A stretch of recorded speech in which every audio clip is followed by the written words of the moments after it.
selon l'agence B, il va faire 115 et selon l'agence C, il va faire 120. Et donc en fait, qu'est-ce que vous faites là? C'est que vous portez préjudice à votre budget. En fait, elle m'appelle au moment où je prends le départ pour le semi-marathon de Paris. Et en fait, je réponds, je commence à échanger avec lui au début alors que je suis en train de courir. Il y a par exemple 10 000 € de négociation, ce que vous avez convenu, parce que l'agent IMO a convenu réellement avec le vendeur, et puis ensuite il en appelle un autre et qui sait qu'il va répondre éventuellement, il y a 20 000 € de négo, et bah du coup déjà c'est 10 000 € perdus pour le client vendeur.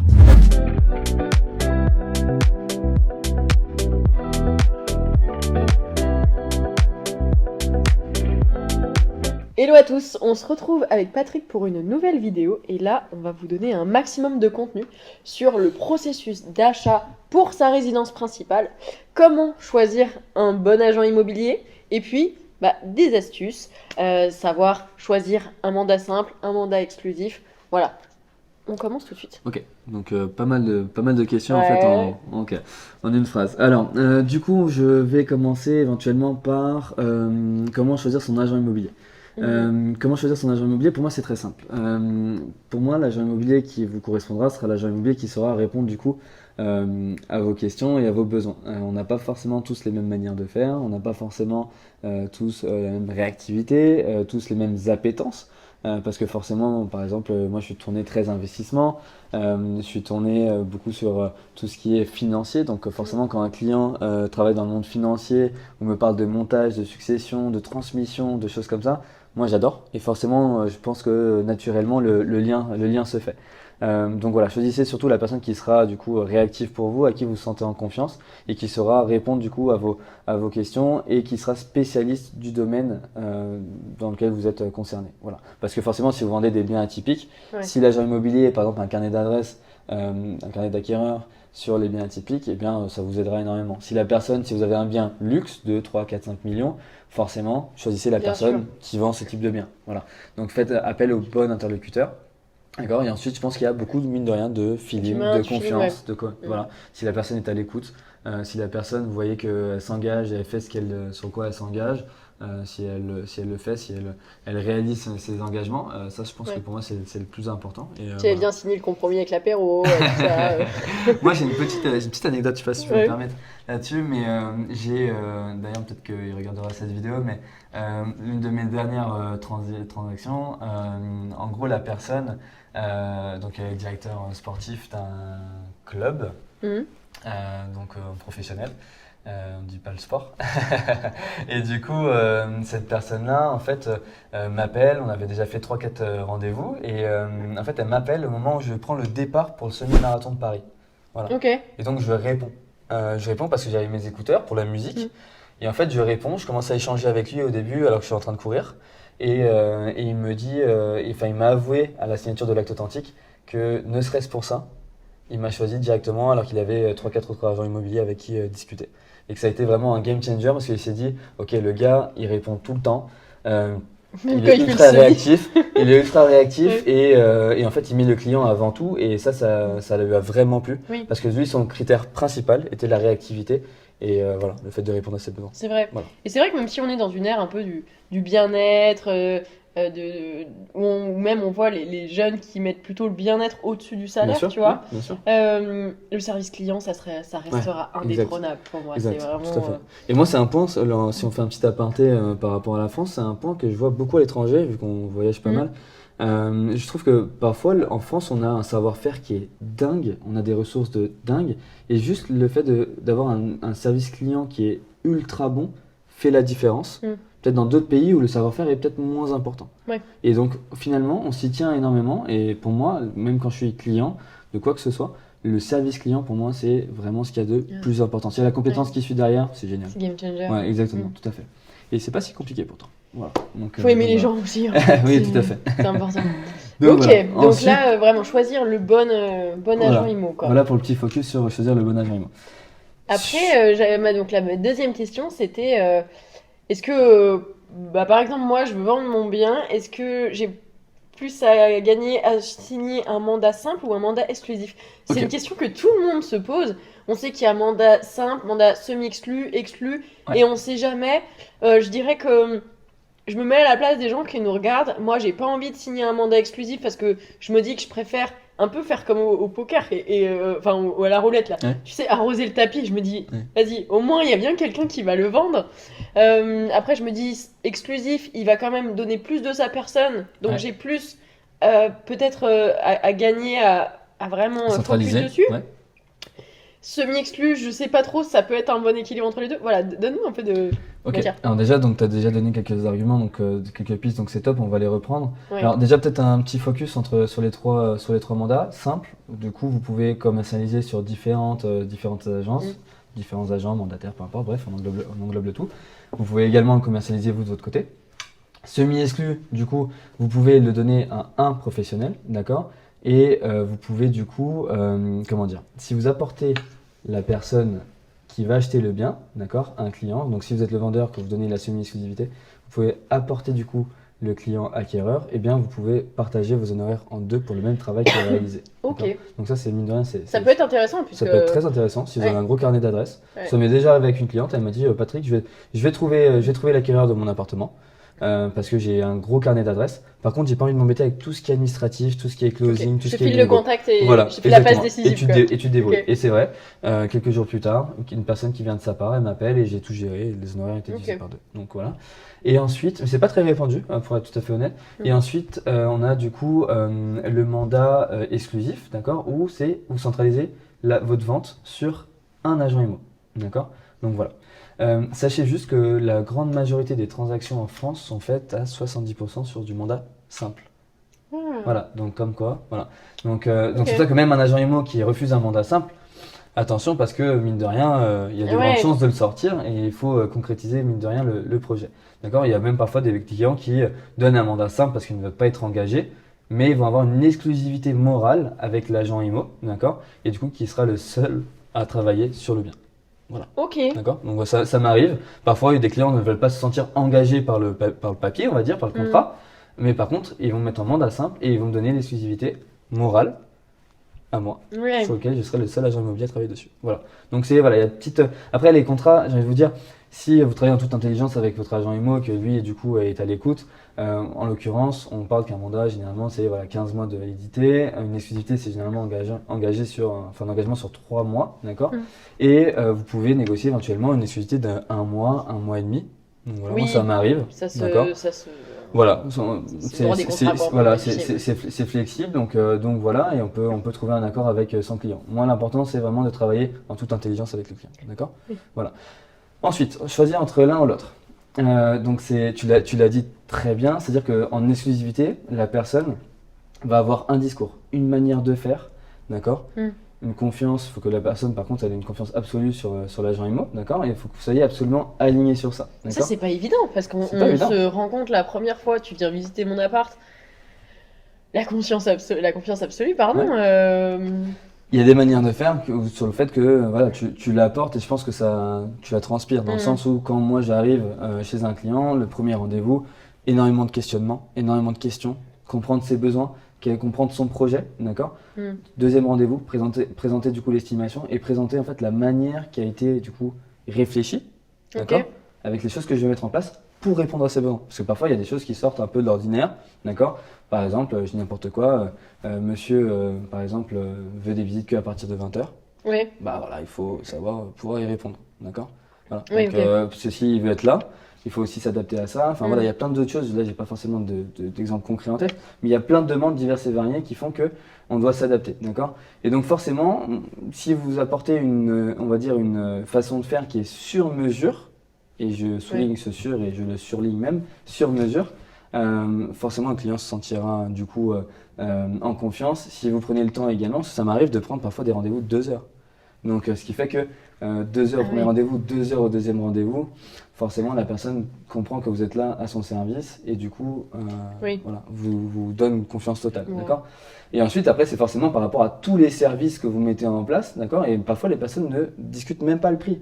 Et c'est là où on se trompe, c'est que généralement quand on apporte tellement de services et tellement de valeur ajoutée, et qu'on répond aux besoins, la personne ne va pas forcément discuter le prix, d'accord. Donc une manière de faire, du coup des services sur mesure, d'accord. Ensuite un discours et une prestation de qualité, d'accord. Donc moi je sais que mes photos par exemple c'est que un photographe immobilier qui les fait, donc spécialisé dans le domaine, donc forcément tout de suite, ça change la donne, d'accord, parce que tout le monde ne le fait pas. Donc, ça peut paraître fou, sachant qu'on sait que 80% de l'annonce est faite par les photos. Donc voilà, et je fais aussi en sorte que le client, vendeur, soit partie intégrante du processus. Dans le sens où je lui demande son avis pour quasiment tous les sujets, d'accord? Et je le sensibilise à ça et je lui montre que parfois, c'est pas si simple certaines réussites et certains points. Donc sur les diags, sur l'assainissement, tout lui expliquer, faire de la pédagogie, enfin voilà. D'accord? Ok, c'est pas évident, ouais. On va dire, il y a un cocktail qui fait que on réussit. Ok. Par contre, si vous voulez banaliser les choses, c'est sûr, faites-le vite et vous aurez. D'accord? Bien sûr. Voilà. Et là, du coup, même par rapport à toi, dans tous les dossiers que tu peux prendre, t'as quoi comme taux, à peu près? À peu près 80% d'exclusivité.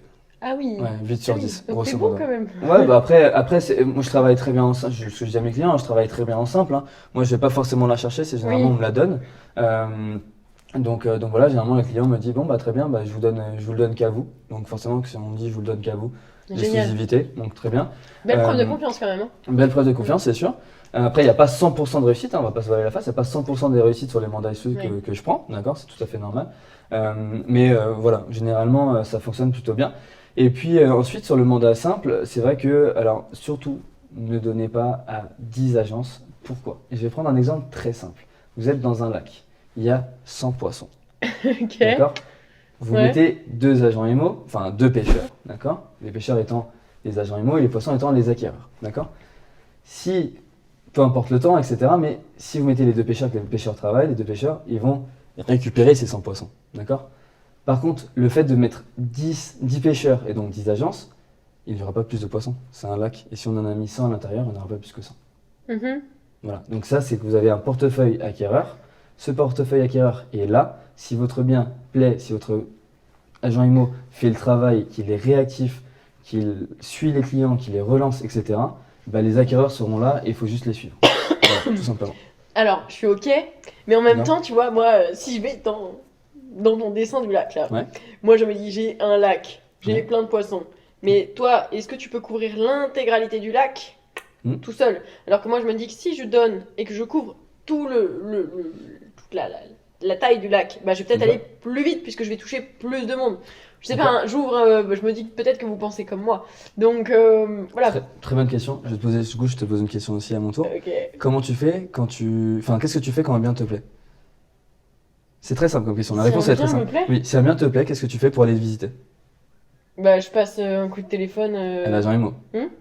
Voilà, la réponse est répondue dans le sens où si vous avez le bien, qu'il est bien situé au bon prix, donc si entre guillemets le client vendeur a suivi l'agent IMO sur son estimation, qu'elle a bien été faite, etc. Mais il n'y a rien à voir. Mais si. Mais non, pas du tout. Mais si. Ça veut dire que. Dis-moi. Moi, ce que je veux te dire, c'est que c'est en termes aussi de cible. Ouais, tu vois. Ouais. Si là, t'es avec ton lac. Ouais. Ok, on est toujours avec notre histoire de poisson. Si je couvre une partie du lac, mais si je me dis que je vais donner le mandat à plus de gens, bah, je vais pouvoir toucher plus de personnes, puisque toi, tu connais, tu as un rayon. Est-ce que l'autre personne a un autre rayon? Et je reformule. Alors, du coup, une personne qui on va dire, est concernée par un bien va appeler que l'agence soit A, soit B, soit C. La personne n'appelle jamais par rapport à l'agence, elle appelle par rapport au bien. Donc, si l'agent IMO détient ce bien et que tout est fait et que c'est intéressant pour l'acquéreur, la personne va l'appeler, d'accord? Et que ça soit, entre guillemets, je sois dans les fichiers de la forêt, de Safety, de IAD, peu importe. Ouais. D'accord? Parce que forcément, si je suis dans le fichier IAD par exemple et que le bien est détenu par quelqu'un de Safety, je vais appeler l'agent immobilier de Safety. Ouais. D'accord? Et en fait, la différence se fera juste sur le fait de capter le client, d'accord? Et de le garder. Après, oui, je suis d'accord. S'il y a une partie de off-market, d'accord? S'il y a une partie de off-market, oui, en effet, si vous avez un portefeuille qui est bien garni, forcément, l'agent immobilier va pouvoir shooter directement à tout son portefeuille. Et c'est là où il peut faire la différence. D'accord? Voilà. Il peut y avoir cette différence-là. Et donc, d'où le fait de travailler également, donc ça c'est la partie vendeur, de travailler également avec quelqu'un qui soit spécialisé dans le domaine et qui a un minimum d'expérience et un minimum de réseau, qui est pour moi l'une des qualités premières de l'agent immobilier. Ouais. Voilà. Okay. D'accord? Donc voilà, on regarde la même chose. Donc voilà, donc moi pour le simple, je suis pas contre bien évidemment, mais attention de ne pas mettre partout dans toutes les agences. Pourquoi? Parce que vous allez donner un signal d'être pressé, d'accord? Et forcément, aussi, le fait de faire appel à plusieurs agences, c'est le risque d'avoir des manières de faire différentes, des discours différents, d'accord? Et quand, je peux vous assurer, vous avez un client acquéreur qui appelle un agent IMO qui lui dit il y a par exemple 10 000 euros de négociation, ce que vous avez convenu, enfin ce que l'agent IMO a convenu réellement avec le vendeur, et puis ensuite il en appelle un autre et qui sait qu'il va répondre éventuellement il y a 20 000 euros de négo, et bah du coup déjà c'est 10 000 euros perdus pour le client vendeur. Voilà, donc en fait le fait de travailler sur une exclusivité, c'est de protéger vos intérêts. Et donc quand on est en exclusivité, l'agent immobilier va pouvoir travailler des techniques qu'on ne peut pas du coup travailler lorsqu'on est en simple. Je m'explique, lorsque vous avez deux agents IMO, que les deux du coup ont une offre, même si elles sont forcément bien plus basses que ce que souhaite le vendeur, forcément vous allez, en tant qu'agent IMO, vous allez défendre l'offre, d'accord? Alors que lorsqu'on est en exclusivité, on a tout le temps de la négocier, d'accord? On a le temps de la travailler, on a le temps d'aller voir d'autres biens éventuellement qui ne correspondent pas du coup aux acquéreurs, et donc leur montrer que en fait ce bien-là est unique et leur correspond, d'accord? Sans parler du fait de pouvoir créer l'urgence, etc., etc. Voilà, il y a plusieurs techniques, c'est pas forcément le but de la vidéo, mais voilà, donner l'exclusivité, c'est aussi le fait de donner notre confiance, donner la confiance et donner la possibilité à l'agent immobilier de bien travailler la chose qu'on n'a pas forcément quand on est en simple, parce que bien évidemment, on veut faire la vente. Donc forcément, on va être en concurrence avec d'autres agences et donc on va vouloir aller plus vite que ce qu'on quand on était en exclusivité, d'accord? Et puis, un autre point en exclusivité, en simple, qui arrive souvent, vous avez un bien, vous avez différents agents immobiliers, et bien bizarrement, le bien est différent selon les agences. C'est-à-dire que selon l'agence A, il va faire 110 mètres carrés, selon l'agence B, il va faire 115 et selon l'agence C, il va faire 120. Et donc en fait, qu'est-ce que vous faites là? C'est que vous portez préjudice à votre bien. Tout simplement, c'est que vous communiquez des informations différentes, l'acquéreur ne sait pas réellement où aller, où donner de la tête, d'accord? Et puis forcément, si vous êtes un peu malin en tant qu'acquéreur, investisseur, vous allez appeler les trois agents immobiliers, vous allez avoir les discours et vous pouvez être sûr que vous allez avoir trois discours différents. Et il suffit d'avoir un agent immobilier qui soit un peu malin et il va donner des infos qu'il n'aurait tout simplement pas dû donner, mais juste dans son intérêt pour pouvoir faire la vente, d'accord? Voilà. Ouais. Et puis ils ne prennent pas forcément le même niveau de com, en plus je me dis, donc est-ce qu'ils pourraient pas... Est-ce qu'il pourrait pas apparaître à des niveaux de prix différents en plus selon les agences? Parce que ça pourrait être encore pire. Tout à fait. En fait, il y a des clients qui ne sont pas sensibilisés à ça, mais par exemple, s'il y a quelqu'un qui prend 3%, l'autre prend 4%, en fait, il va jouer sur la différence de prix, sur ses honoraires, pour afficher le bien plus bas. Donc, forcément, voilà, ça pose des problèmes de voir des positionnements différents, de voir des informations différentes, d'avoir des discours différents et d'avoir des manières de faire différentes. Et donc, voilà pourquoi il faut peut-être prendre un peu plus de temps, mais choisir le bon interlocuteur. Ok, voilà. Ça marche. Bon, bah merci pour toutes ces infos déjà. Et je crois qu'il y avait aussi une question sur le processus d'achat. Attends, j'ai pas fini. Non, j'ai tout gardé en tête, tu vois. C'est vrai que c'est dans mon côté. Maintenant, j'aimerais, justement, que tu nous parles un peu du processus d'achat. On a des personnes en face de nous qui veulent vendre ou acheter un appart. Est-ce que tu peux nous détailler tout ça? Alors, sur le process d'achat, du coup, donc je vais essayer de faire quelque chose d'assez général et du coup de faire une frise pour que ça soit clair pour tout le monde.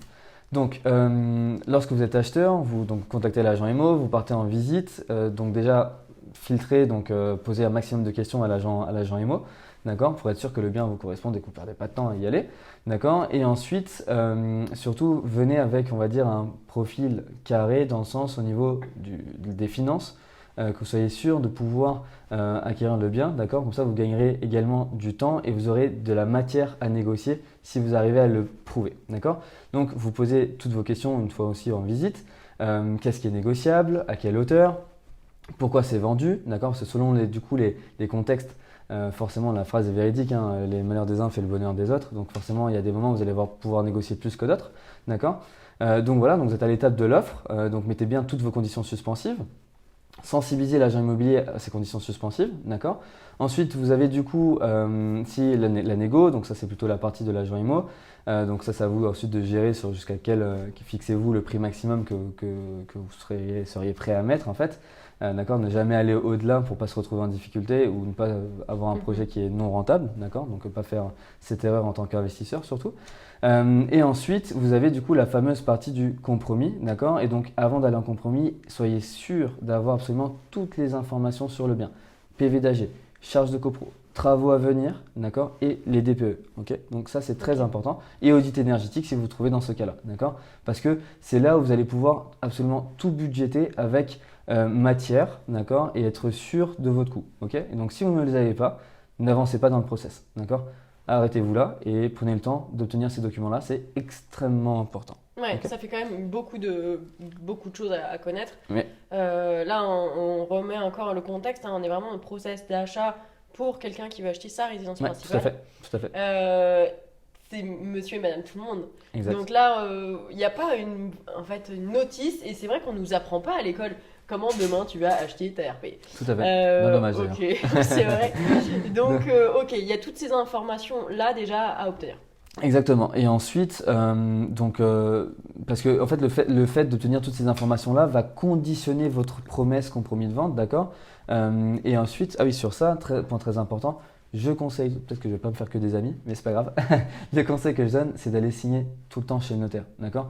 À chacun son métier, d'accord? Et donc, compromis, promesse, vous avez la possibilité de les faire en agence, d'accord? Mais moi, je conseille vraiment de le faire chez un notaire. Parce que le notaire va avoir une expérience que l'agent immobilier ne va pas forcément avoir, ou peut-être il va vouloir aller un peu plus vite que le notaire, d'accord? Vous avez possibilité de prendre soit le notaire vendeur, d'accord, donc d'optimiser, on va dire, un seul et même notaire, soit de prendre chacun son notaire.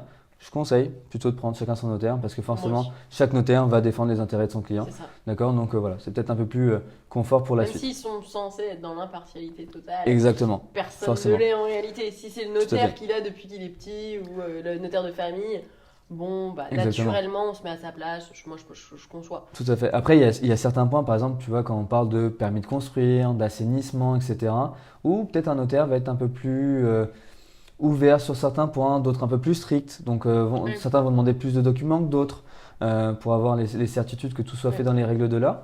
Comme D'accord? ça, en Donc, ayant deux, voilà. vous avez aussi plus d'échanges. C'est ça, exactement. Au moins, vous êtes plus baqué, quoi. Ensuite, vous avez du coup forcément le compromis. Vous avez du coup les 10 jours de réflexion dans lesquels vous pouvez vous retirer sans aucun souci. D'accord? Donc pareil, si vous avez d'autres formalités, profitez de ces moments-là pour le faire. D'accord? Petit conseil, si vous achetez en SCI, si vous achetez en entreprise, en société, signez tout de même en nom propre. Et ensuite, vous mettez ce qu'on appelle une clause de substitution, en fait, qui vous permettra, quoi qu'il arrive, de sortir sur ces 10 jours. Pourquoi? Si vous ne signez pas en nom propre et que vous signez en société, eh bien, vous ne pourrez pas vous retirer du coup sur ces 10 jours-là, parce que vous serez considéré comme professionnel de l'immobilier. Et donc voilà, vous n'aurez pas cette possibilité-là. D'accord? Et ça, c'est toujours un petit conseil que je donne, parce que j'ai beaucoup de marchands. C'est Voilà. la base, Voilà, c'est obligatoire. et pour moi, c'est le top parce que ça vous permet de faire même d'autres formalités, c'est-à-dire de faire d'autres devis, si vous n'avez pas le temps de tout faire, d'aller regarder à gauche et à droite certaines choses, valider les derniers points en fait, qui vous permet d'avancer ensuite en toute tranquillité sur votre projet. Et ça Voilà. ça change rien en fait. C'est juste que sur le compromis, vous C'est ça. signez en nom propre, mais après vous allez juste dire au notaire, eh ben, je me substitue. Enfin, c'est ma société plutôt qui se substitue à moi, et Voilà. donc vous transmettez le cabis, peu importe, et Exactement. puis lors de l'acte authentique, ça sera bien C'est la ça. société qui va acheter quoi. Tout à fait, Pas de exactement. Bien joué pour cette petite précision. Du coup, ensuite, vous avez donc la fameuse DIA qui est envoyée par le notaire. Donc, DIA, demande d'intention d'aliéner, d'accord? Où donc la mairie va donner du coup son fin mot sur le fait d'acheter ou non le bien, Dieu. d'accord? Voilà. Donc, ils ont 2 mois pour répondre. Parfois, des mairies répondent très rapidement, au bout de 2, 3, 4 semaines. Certaines ne répondent pas du tout et donc il faut attendre ces 2 mois. Donc si vous payez comptant, il faudra attendre ces 2 mois si la mairie ne répond pas. D'accord? Si elle répond, bah, tant mieux pour vous, vous pourrez faire votre projet de Parce que manière c'est plus les rapide. 2 mois. C'est ça, Au bout de 2 mois, en fait, que du coup, s'ils n'ont pas répondu, ça vaut qu'ils ne veulent pas se c'est positionner. ça, tout à fait. Donc souvent, clairement, il laisse traîner. Exactement. C'est tout. Donc voilà, donc au bout de 2 mois, on est tranquille. Et pendant ce temps-là, une fois que dès que vous avez signé votre compromis, vous contactez directement les organismes bancaires, d'accord, donc banque ou courtier, ou toute personne qui peut vous aider à obtenir un prêt, d'accord, pour aller très vite et obtenir du coup le financement pour répondre à la condition suspensive d'obtention du financement, d'accord. Le Graal. Voilà, et généralement vous avez 2 mois pour l'obtenir, donc ça coïncide avec le délai de la DIA, d'accord, pour l'avoir, d'accord. Et donc il faudra le présenter au notaire une fois que vous avez vos offres, pour pouvoir ensuite lancer les formalités entre notaire et banque, pour ensuite obtenir que le notaire reçoive les fonds et que la vente ou l'achat se fasse, d'accord. Donc voilà, donc ça fait un process qui est assez long. Ouais. Donc généralement on dit qu'un achat c'est sur 3 mois de manière classique. Après vous pouvez faire des ventes et donc achats longs sur lesquels on peut étendre ça jusqu'à 6 mois, 7 mois, enfin voilà, selon les accords. S'il y a des problématiques particulières en amont. Pour mettre en place un avenant. Hein. Voilà, Ça exactement. arrive à beaucoup de personnes. Moi, j'en ai fait beaucoup d'ailleurs sur mes biens. Parce que c'est vrai que 3 mois, ça passe vite. Ouais. Les 2 mois pour obtenir le crédit, ça passe vite. Il suffit que vous soyez Bien sûr. vacances d'été, Noël.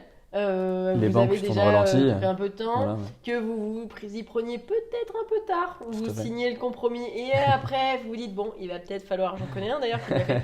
Il Tout va à peut-être fait. falloir prendre un rendez-vous bancaire. Tout Et là, à on fait. se retrouve à perdre 3 semaines. En fait, Exact. ça file comme ça parce que la banque, elle n'est pas à votre botte. En fait, elle n'a pas de date dispo comme ça. Donc, le temps passe très vite. Anticipez au maximum.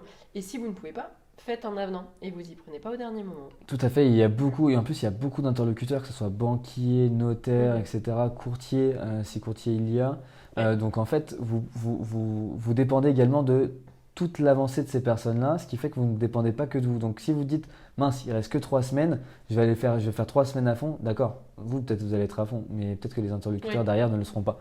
Et peut-être qu'ils auront d'autres problématiques à gérer entre-temps qui font que vous ne serez pas la priorité. Donc très attention à ça. Mais je conseille toujours, dès que le compromis est signé, de lancer les procédures. Et c'est pour ça que je vous dis même en amont de faire un benchmark entre guillemets de ce que vous pouvez obtenir ou non en banque pour être sûr de ne pas trop perdre de temps derrière et que ça soit au final infaisable après un an travaillé dessus par exemple. Voilà. Je suis d'accord. Bon, moi, je demande aux gens de contacter les banques avant d'avoir signé le compromis. Ouais. Vous prenez votre rendez-vous quand vous avez la date. Si je suis lundi, je signe mon rendez-vous compromis vendredi. Exact. Dès lundi, je bloque mes rendez-vous bancaires. Comme ça, j'arrive à travailler en temps masqué. Quoi. Ouais, tout à fait. Et puis moi en tant qu'agent IMO, enfin en tant que mandataire IMO, je ne fais pas de visite et je ne prends pas d'offres si je n'ai pas de preuve de la banque, par exemple. C'est un autre point sur Voilà. lequel je voulais t'emmener. Et Parce c'est un autre point, tout à que fait. c'est pas quelque chose qui se pratiquait forcément énormément avant. Tout à fait. Puisque moi, on m'en a jamais demandé d'ailleurs. C'est le fait d'aller en visite directement. Enfin, que l'agent immobilier ne voulait même pas bloquer une visite ou prendre d'offres si la personne qui veut se positionner n'a pas une attestation de la banque comme quoi elle est finançable. Exact. Ça se fait depuis peu, c'est parce que vous perdez trop de temps, c'est ça? En fait, oui, c'est une pratique qui se fait de plus en plus. Moi, je le fais depuis mes débuts, donc depuis début 2021, je l'ai toujours fait, d'accord. Pourquoi? Parce que moi, c'est ce que je dis, avant de répondre à ta question, c'est ce que je dis aux clients acquéreurs, c'est que si vous m'apportez cette offre, ce document et que vous vous positionnez, vous pouvez être sûr que ce document-là sera du coup le game changer dans la négo ou dans le fait que le bien vous sera vendu à vous, surtout dans un marché tendu et un marché vendeur. D'accord? Parce que si vous êtes sur un marché vendeur, c'est que vous avez plein d'acquéreurs qui sont là en train de faire des offres, d'accord? Et donc, il faut maximiser vos chances en tant qu'acquéreur pour obtenir votre bien. D'accord? Donc c'est pour ça que je dis toujours, ce n'est pas du temps de perdu, au contraire, ça peut être un élément qui peut être très important dans votre négo. Et c'est-à-dire que si la personne fait une négo de 50 000, j'apporte le papier, voilà, en fait, son financement est validé, donc vous ne prenez pas de risque. Donc on peut avancer tout de suite. Certes, c'est 50 000, mais on peut avancer tout de suite, contrairement à quelqu'un qui va vous faire peut-être une offre au prix, ou 20 000 ou 30 000 euros supérieur. Mais par contre, on n'aura aucune certitude sur son profil financier et on ne sait pas où on avance. Et puis après, c'est peut-être 6 mois de perdu avec les fameux avenants qui seront sûrement demandés par l'acquéreur et donc forcément un impact financier sur vos projets respectifs. Voilà. Ouais, okay. Donc voilà. Okay, donc ça c'est sur le document. Et oui, c'est surtout en ce moment ça se fait par quasiment tous les agents IMO, je pense, en tout cas j'espère, parce que le marché est très compliqué au niveau des acquéreurs sur les taux d'intérêt, d'accord. Et comme les taux ont beaucoup augmenté entre par exemple le mois de septembre et le mois de novembre, un acquéreur peut perdre 10, 15, 20, 30 000 euros de capacité d'emprunt et c'est énorme. Je donne par exemple l'exemple sur un appartement à Puteaux, une ville que j'affectionne particulièrement. J'avais un client en face de moi qui avait un budget de 740 000 euros validé en janvier. Donc en janvier 2023 et il m'a appelé en septembre pour visiter un bien. Et il me dit, ah oui Patrick, c'est bon, j'ai du coup mon certificat de faisabilité, mais il date de janvier. Et en fait, quand je l'ai refait mettre à jour, en fait, il a mis à jour avec mon courtier, il a perdu 70 000 euros sur sa capacité d'emprunt et en fait, il pouvait tout simplement pas acheter le bien que je proposais à la vente. Voilà, donc c'est énorme. En 9 mois, il a perdu 70 000 euros de capacité d'emprunt. Donc voilà pourquoi, et là si j'étais parti en visite, que je m'étais basé juste sur ce document-là, j'aurais engagé éventuellement mon vendeur qui aurait éventuellement des problématiques financières sur un projet qui ne tenait absolument pas la route. Et en gros, je lui aurais porté préjudice. Bien sûr. Voilà, donc il faut que ça soit faisable pour tout le monde. C'est vrai que je me dis c'est pas évident parce que tu vois, je me mets en tant qu'acquéreur du coup. J'ai un bien, il y a des travaux à faire dedans. Bien sûr. Je vais voir ma banque pour une attestation de faisabilité bancaire, ouais. Sauf que je ne sais pas encore le montant de travaux. Ouais. Du coup, je dis il me faudrait une attestation pour 100 000.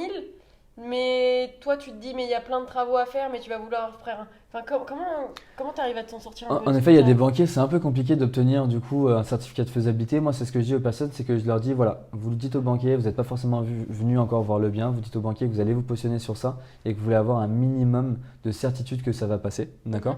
Et donc, par exemple, si vous dites, voilà, le bien est à 200 000 euros, peu importe, à la vente, et ben vous dites, voilà, je prévois, je l'ai vu, je l'ai visité, je prévois de faire 20 000 euros de travaux.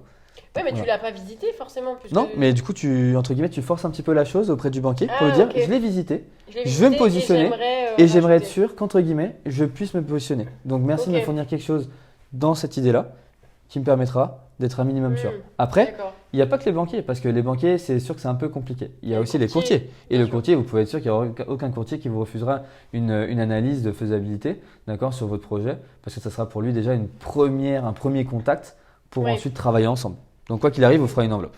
Voilà. Et du coup, le courtier peut lui aussi faire l'attestation de faisabilité, ou alors c'est le courtier qui monte le dossier, qui envoie aux banques, qui donne... Non, lui, en fait, ce qu'il va faire, c'est que de manière plus poussée que les simples simulateurs sur Internet, il va vraiment du coup calculer une enveloppe globale par rapport à votre situation financière, à vos revenus, à votre épargne et par rapport à ce que vous souhaitez faire. Et donc, il vous donnera déjà une idée. Alors après, c'est peut-être à 10, 15, 20 000 euros près, il y aura une différence avec la banque, avec ce que réellement peuvent faire les banques, d'accord? Mais le courtier donnera déjà une idée de l'enveloppe budgétaire. Voilà. Et donc déjà, on part sur une bonne base, juste déjà avec ce document-là, et les agents immo seront ravis de l'avoir.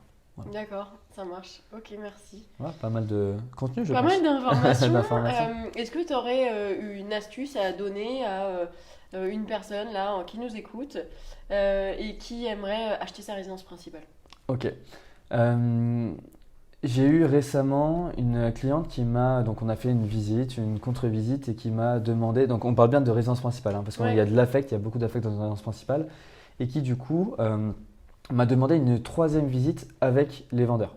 Donc c'est rare d'avoir cette demande, j'accepte, j'en parle à la vendresse me dit ok, pas de problème, à la propriétaire, et donc on fait une visite, donc forcément elle vient avec sa famille, les acquéreurs viennent en famille, les vendeurs en famille, donc il y a une certaine émulation qui se fait, qui se passe, etc.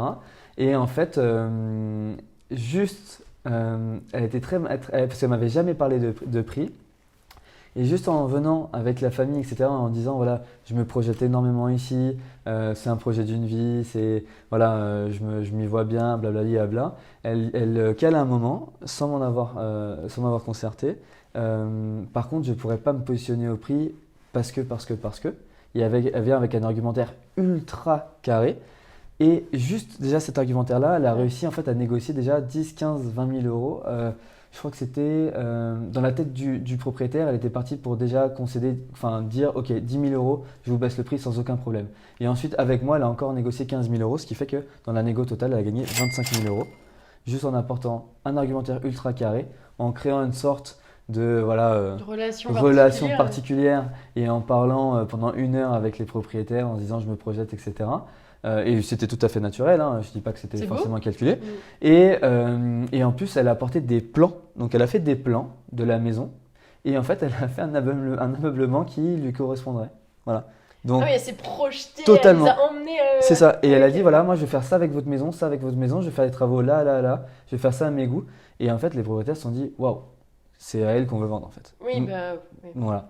Donc, très simple. Voilà. Donc, j'ai trouvé ça très naturel, très sympa. Et c'est vrai que ce contact-là, ne pas forcément hésiter à demander à l'agent IMO si on peut rencontrer directement le propriétaire.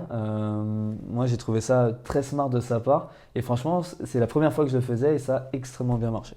Voilà. Ok, super. La vente s'est faite ultra facilement par la suite. Il n'y a eu aucun blocage, il y a eu même des petites problématiques sur l'électroménager qui restaient, etc. Oh non, mais c'est pas grave, on va le laisser, ils sont tellement sympas que. Voilà. Et du coup, c'était. Voilà. Ouais. Alors que parfois, on a des ventes qui, pour un simple 400 euros, 500 euros d'électroménager, va bloquer. Ouais. Et là, voilà, là, ça a tout changé. Voilà. Donc c'était pas mal. Ouais. Ok. Bon, merci pour cette petite astuce. J'espère que la vidéo vous a Avec plu. plaisir. Et on se retrouve pour une prochaine vidéo plus tard. À très vite.